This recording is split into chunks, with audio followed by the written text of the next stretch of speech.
Today we're going to talk about food allergies. I react to everything. Oftentimes patients come in and they tell me I can only eat like 5 or 6 or 7 types of foods. Otherwise I have a reaction. I get hives, I get brain fog, I get digestive conditions, diarrhea or bloating, etc. What this patient might have is something called loss of oral tolerance, the inability to process proteins. So let's look at this. Why would that happen? Eating the same foods all the time, right? Sometimes out of convenience. So you're eating the same thing over and over and over, and then when the weekend comes and you try to eat something different, you get digestive complaints, diarrhea, bloating, brain fog, etc. Sometimes a normal aging process where you're not producing enough HCl or hydrochloric acid and digestive enzymes, therefore you limit the number of foods that you eat, or because you live alone, it's more convenient to eat the same thing every day, right? Poor brain function. So this is about how the brain talks to the gut, right? The blood-brain barrier. You also have the loop where the brain talks to the gut. And when they talk to each other, it has to have a certain signal, right? The signal we're talking basically about is the vagal nervous system, how from the brainstem it goes down and innervates the GI tract.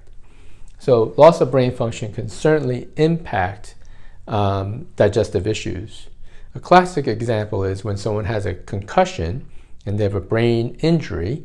One of the first things that will happen is the bonds in the brain or the blood-brain barrier might open up, and at the same time the leaky gut may occur. So the bonds in the gut may open up. So the brain function can certainly impact how your stomach will react to certain foods. Low stomach acid. Now we talked about this with aging. However, when you look at low stomach acid, there are rampant use of proton pump inhibitors, right? Or antacids. So if you have low stomach acid, you can't break down your foods appropriately, your fats, your carbohydrates, your proteins. So it becomes critical to improve stomach acid in order to break down your proteins. Prolonged restrictive diets. Sometimes patients come in and they're trying to help themselves with a certain condition. And one of the more popular ones that I've spoken about is the AIP diet, or autoimmune paleo diet.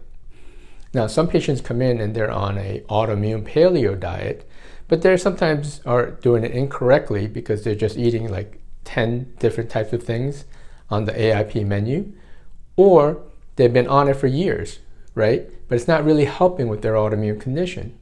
So those patients may also develop loss of oral tolerance because they're eating the same foods all the time, and they've never gone and reintroduced certain foods to diversify the gut, okay?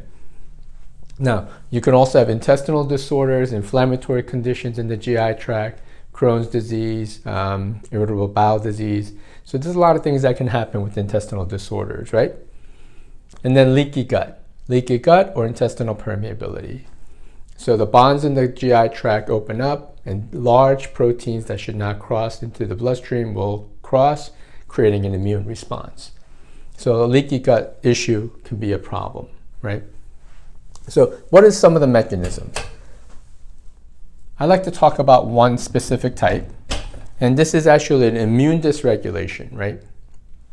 In your GI tract, there are these immune cells called dendritic cells, and they go into the small intestine and they sample proteins, meaning they sample it to determine if it's safe for you or not, right? So when they determine a sample of protein to be adverse, they may have an immune response, right? So the dendritic cells are immune cells in the small intestine. It samples proteins to determine if there will be an immune response. So you want the dendritic cells in your small intestine to be quiet.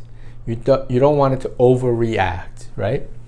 So if there's an overreaction of the dendritic cells, it causes loss of oral tolerance, because the dendritic cells will sample a protein and go, oh, I don't like it, I'm going to have an immune response.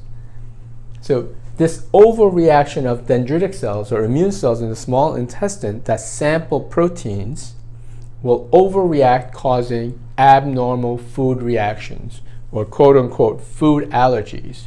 Basically, you eat something out of your comfort zone, which is like 8, 10, 12 different types of foods, and then you get a reaction because you went outside of that. And that's because of loss of oral tolerance. How do we manage some of that, right? Supplements. What kind of supplements can we take? First thing we need to do is to break down the proteins appropriately, right? If you're on prolonged use of antacids or PPIs, you have to be able to kind of somehow wean off of that and use HCl or hydrochloric acid and digestive enzymes, because you have to be able to break down your proteins. If you don't break it down into its amino acid components, then the dendritic cells will sample larger proteins and say that's not right. So you have to say we have to improve HCl and digestive enzyme output. If we can't do it, then you have to supplement. Okay? Another thing we use is DPP-IV enzymes. And these help to break down gluten and dairy proteins. So that's a pretty important one, because gluten and dairy is prevalent in pretty much all the foods, right? There's so many. If you just think about a pizza, right, it's gluten and dairy. So you have to be able to break down that protein so you don't overly respond. Okay? You want to also use flavonoids. Flavonoids actually block the overreaction, the overimmune reaction of the dendritic cells, dampening the response. So the immune response of the dendritic cells, right? And some of the flavonoids that we can use is quercetin, luteolin, epigenin, and lycopene. Right? These flavonoids will help dampen the immune response of the dendritic cells. So the loss of oral tolerance can be a major player in terms of how you respond to certain foods. So it's important to reestablish one, gut flora, leaky gut, etc. But we start with some of the digestive enzymes because you want to be able to break down the proteins, thereby teaching the dendritic cells not to overreact, right? Because the protein will change once you take these digestive enzymes. It will be broken down to smaller components, therefore the body doesn't overreact. Okay? Today we're going to do part 2 of food allergies. I react to everything, right? On the last video, we talked about the loss of oral tolerance, right? The inability to eat a variety of different foods because you have reactions to them. We explained some of the mechanisms of how dendritic cells in the stomach or in the small intestine will sample proteins and have an adverse reaction to it or an immune response to it, leading to adverse reactions like itchy skin, bloating, brain fog, digestive issues, and so forth. So we're going to do part 2. So the loss of oral tolerance, overactive dendritic cells, right? One way to improve that is to improve protein breakdown. And I explained that by using things like digestive enzymes and HCl to break down your proteins better into its components, smaller components, so the dendritic cells don't become overreactive. Another way to improve overactive dendritic cells is to improve secretory IgA. Secretory IgAs are basically antibodies found in the lining of the small intestine, and they will attach to foreign protein or protein that's not supposed to be there, like large food proteins, right? And it will decide whether it's going to have an immune response to it. But what it also does is, as the secretory IgA binds to the protein or attaches to it, it kind of surrounds it. So the dendritic cells can't really sample it and have an overt immune response. So it prevents the dendritic cells from becoming overactive, right? So it's a way of protecting it. Oftentimes people have what we call low secretory IgA because of either prolonged steroid use, chronic health conditions, digestive issues, poor immune function, or chronic infection. So checking your secretory IgA and then also raising it to a proper level will help protect your immune system to a certain extent from having an overreaction, especially from the dendritic cells, right? So there are other components to this. So if we're looking to improve oral tolerance, other than the dendritic cells, we can also improve what we call regulatory T cells, right? Because that determines the immune response as well as the inflammatory response. So the regulatory T cells are responsible to determine when things happen, am I going to have a overt response or are we going to just chill out and be okay with it? Things that impact T cells or T regulatory cells are things like fish oil, right? Omega-3 fatty acids, or vitamin D, as well as glutathione. And we had a long video series on glutathione and NAC, so I want you to go back and watch that video. And then short-chain fatty acids, things like butyrate, propionate, and acetate. We also made a video on butyrate, so go ahead and you can watch that video. But these nutrients can be very helpful in improving T cell response, so you don't have an overt reaction and an inflammatory response. And the reason that's really important is because if you have inflammation, that perpetuates other problems, right? Cytokine cascades, etc. Now, we also have to improve liver function. Why do we improve liver function for gut problems, let's say, or oral tolerance issues? It's because when the dendritic cells sample these proteins, they also go to the liver, and then it'll have a response of what we call the Kupffer cells of the liver. And that can cause an inflammatory response through the liver.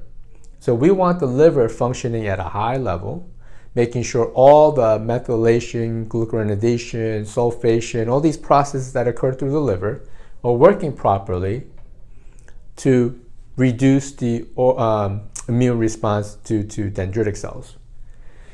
Another thing you can do is diversify your gut, right? Oftentimes what happens is that you get limited in the number of food items that you can eat, therefore you respond to pretty much everything. So improving gut flora, meaning you can take probiotics, but you can also use it, you can improve it by taking in additional fiber. So what we're talking about is diversifying the gut slowly by using what we call the veggie mash or vegetable mash. So you're taking vegetables that you typically maybe not eating, and then you chop them into small pieces and take small amounts of it and blend it, right? Not juice it, but blend it, so you have the fiber component of it. In the beginning, you might only just take a teaspoon of it every day. But over time, you should be able to get to like a half a glass of a vegetable smoothie. And you can put other things in there to help diversify the gut. But a vegetable mash is a very good way to start the initiation of diversifying it, because over time, you need to increase your food varieties because if you don't, you're always going to have this over immune response, and you're going to have loss of oral tolerance, and you're going to have less foods that you can actually eat. So it's very important to do that.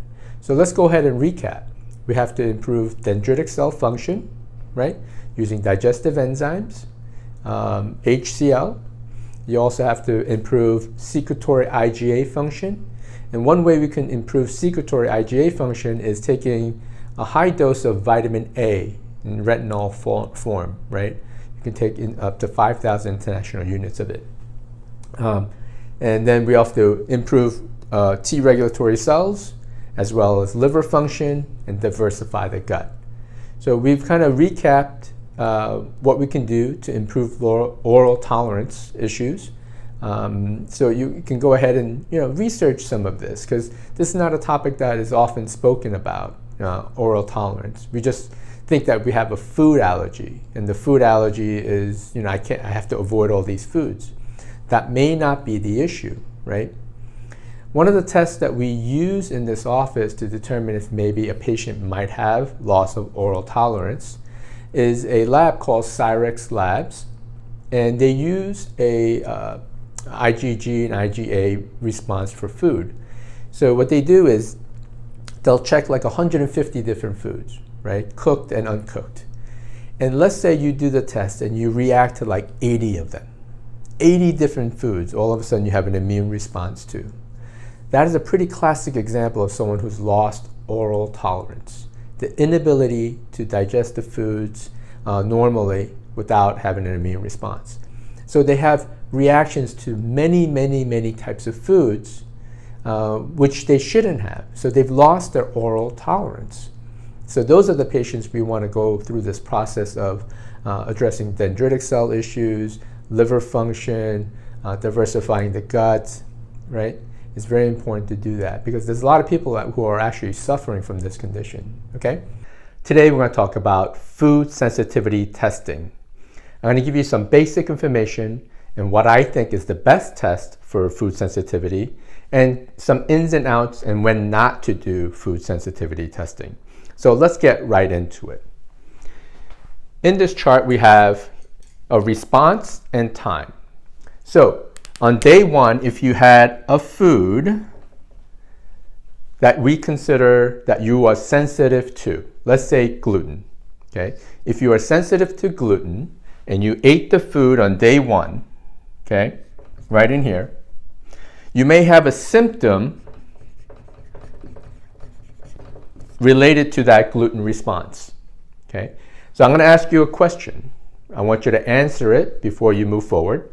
And the question is, how long do you think your symptoms will last if you have food sensitivity to gluten? So what duration are you going to have in terms of symptomatology when you have gluten? Think of a number of hours, days, whatever you want, okay? Good. Now I'm going to tell you what the symptom response will be. Typically, your symptom response is about here. This period right in here is 3 to 5 days.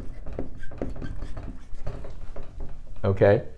So when you have, let's say, milk and you have a problem with it, you're going to have 3 to 5 days possibly of symptoms. Some people could be just 1 to 2 days. So symptomatically, you'll have 3 to 5 days of symptoms. Symptoms can be bloating, abdominal discomfort, diarrhea, brain fog, headache. So it could be any of those types of symptoms, okay? So in terms of symptoms, that's what it is.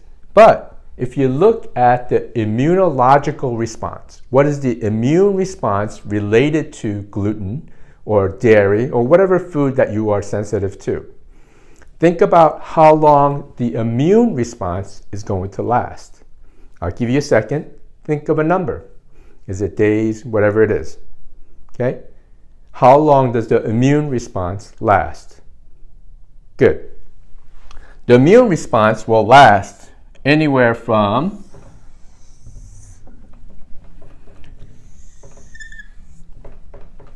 this is 1, 2, 3 months.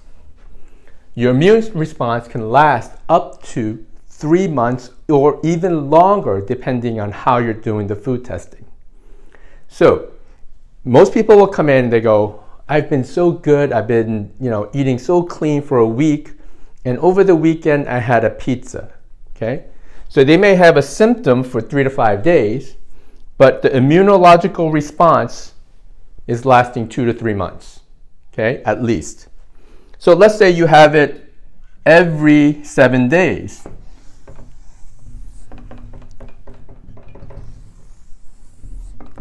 If you have the food that you are sensitive to every 7 days, your immunological response never goes down. Therefore, you're going to have issues forever. So it's either you are gluten-free or you're not.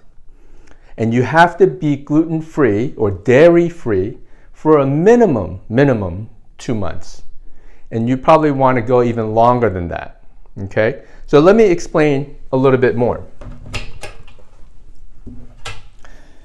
When we do food sensitivity testing, okay, when not to do the food testing. One, if you are on an immunosuppressant. Two, if you're on a corticosteroid, because it impacts your IgG, IgA levels. Or if you have low IgG and IgA. What that means is on blood tests, when you do it, and you can check for total immunoglobulins, IgG and IgA, and if it's on the very low end of normal or low, you should not do the food sensitivity test, because most food tests are either checking IgG or IgA. So if you have low levels of it, you should not do the food test because you're going to get false negatives if you're on steroids or immunosuppressants. Or if you haven't eaten the food for like 6 months, it might show false negatives, meaning you test for gluten, but you haven't had gluten in 6 months, and it might be negative, right? So you shouldn't do it when you have completely avoided the food. So oftentimes what I'll do is I'll take patients and tell them, eat the foods that you want, and let's check for the IgG, IgA response, okay? Now, IgA, the half-life of IgA, the immune response, is about 6 days. Okay? So that goes up, it takes about 6 days to go about half. Okay?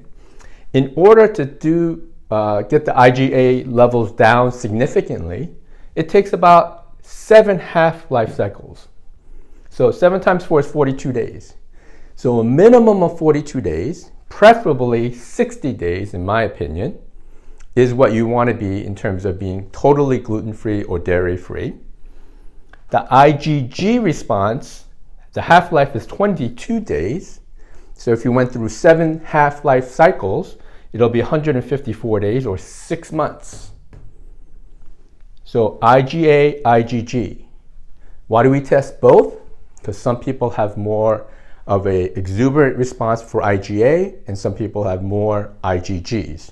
So you want to test for both, not just one, because you'll miss it if you test for one, okay? You want to do both IgG, IgA. What do I think is the best test or the best company to do food testing? Now, we're not sponsored by this company. It's a company that I use and I like, and I know they have very good results in terms of accuracy, okay? The lab is called cyrexlabs.com. And they will check for cooked and raw foods. And the reason they do that is because they know when you cook, let's say broccoli, okay, the makeup of that broccoli will change when it's cooked or heated. Therefore, they'll check both cooked and raw foods, both the IgA and IgG response, right? And what they call the ELISA testing, which is the most accurate way to do it. Okay. Even with that being said, no food test is going to be 100% perfectly accurate. Sometimes going through an elimination diet is the best way to do it. So you eliminate the foods that you know you have or you possibly think you have sensitivities to. Eliminate it for 60 days, no cheating, and then reintroduce it to see if you develop any symptoms related to that food sensitivity. Now, it can be brain fog, cognitive difficulty, headaches, joint pain, muscle pain, abdominal pain, skin rash. It can be any of those symptoms, right? Wheezing, sinus congestion. So you have to be, cognizant of what kind of symptoms might arise and make note. You eat the food, see if there's any symptoms. Symptoms for 3 to 5 days, right? See if the first day you don't have any symptoms, it might show up on your second or third day. So when you do an elimination diet, you should add foods, one type of food, every 3 to 5 days, not every day, okay? So that's a clinical tip.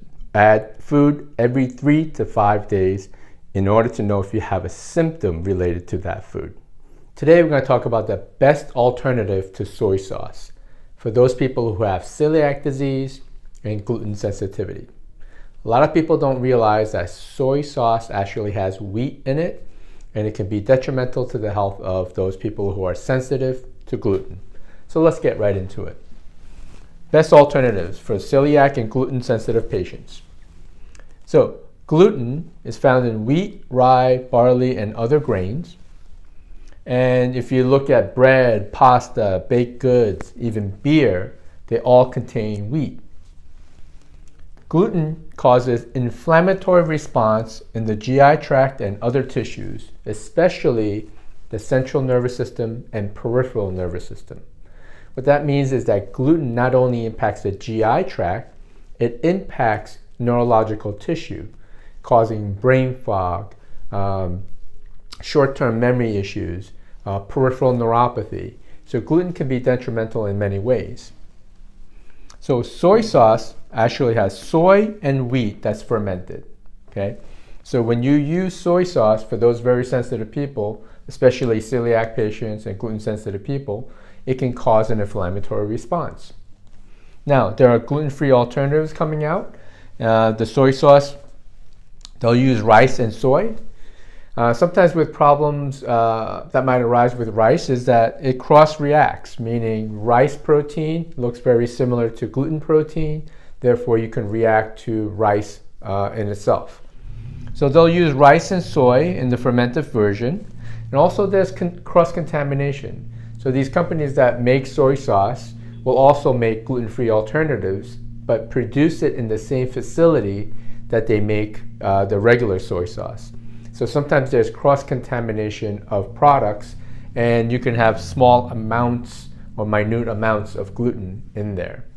So what are the best alternatives? So recently I had a patient who, basically had a very difficult time not having gluten in her diet. So she also likes to go out and have sushi. What we recommend is something called coconut aminos, right? Coconut aminos. Coconut aminos.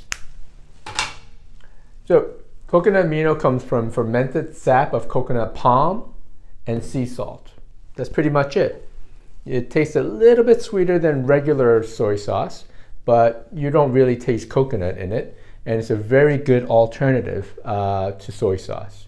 So if you're very sensitive, you want to go ahead and utilize that. Companies that make coconut aminos, Coconut Secret, Big Tree Farms, and Primal Kitchen. So they all make coconut aminos, and you can utilize it in sauteing your vegetables and in different sauces and so forth. It's a very safe way to do that. I'll go ahead and link some of the websites here so you can go ahead and try that. All right, so basically if you have gluten sensitivity or celiac disease, coconut aminos is probably your best options. All right, my name is Dr. Jin Sung, where clinical excellence meets excellent results, and we'll see you guys next week on the healthy side. Have an awesome day.